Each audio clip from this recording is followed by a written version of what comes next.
So the lifeboats have left. And I look at the captain and I said, what do we do now?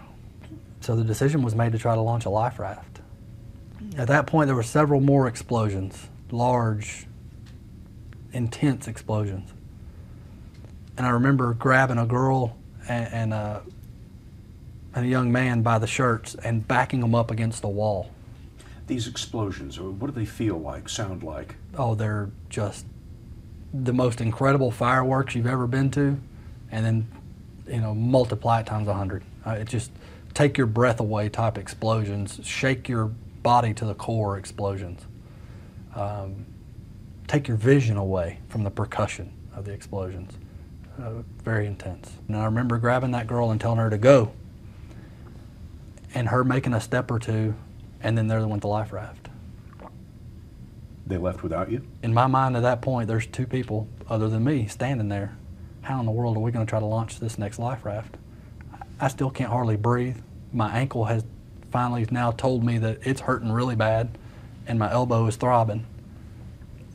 So I'm down to one arm and one leg. How am I going to get this thing launched? I've got this young girl and a young boy who may be 23 or 4 years old. I don't know if I can rely on them to get this life raft launched. And I didn't know how much time we had. I said, we're going to burn up or we're going to jump. And she said she couldn't jump. I remember telling her, if you don't jump, I'm going to throw you. We have to get off of here.